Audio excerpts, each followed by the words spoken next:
মনোনয়ন প্রত্যাহারের শেষ দিনে সেগুনবাগিচার রিটার্নিং কর্মকর্তা কার্যালয়ে এ পর্যন্ত 4 জনের প্রার্থিতা প্রত্যাহার করেছেন। সেখানে আছেন আমাদের সহকর্মী তাহিদ সৌরভ। আমরা যুক্ত হচ্ছি তার সাথে। সৌরভ, আপনি তো আছেন রিটার্নিং কর্মকর্তা কার্যালয়ে, এ পর্যন্ত 4 জন প্রার্থী তাদের প্রার্থিতা প্রত্যাহার করেছেন। তো সর্বশেষ কি খবর আছে আপনার কাছে এই ব্যাপারে?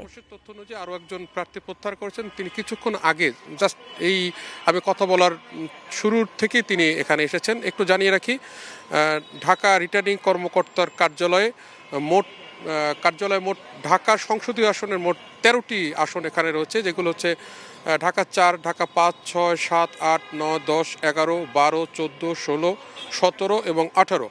এই যে 13টি আসন রয়েছে এখানকার যে তথ্য সরবরাহ যারা করেন তারা যেটি জানিয়েছেন যে এখানে মোট 157 জন এখানকার মোট বৈধ প্রার্থী। সেই বৈধ প্রার্থী যারা রয়েছেন এই সংসদ নির্বাচনে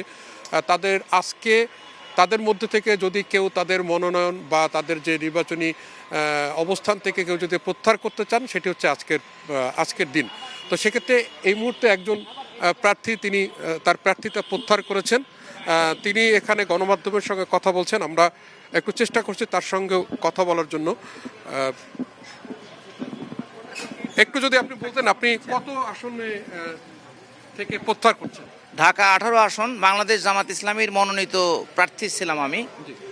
তো আমরা সংগঠনের মনোনীত ছিলাম এবং যেহেতু সংগঠনের আনুগত্য করতে হয়, সেই জন্য 10 দলীয় জোটের আসন বিন্যাসের পরে সংগঠনের নির্দেশনার আলোকে আমি আমার প্রার্থিতা প্রত্যাহার করলাম আজকে বিভাগীয় কমিশনার অফিসে। আপনি কত আসন? ঢাকা 18 আসনে।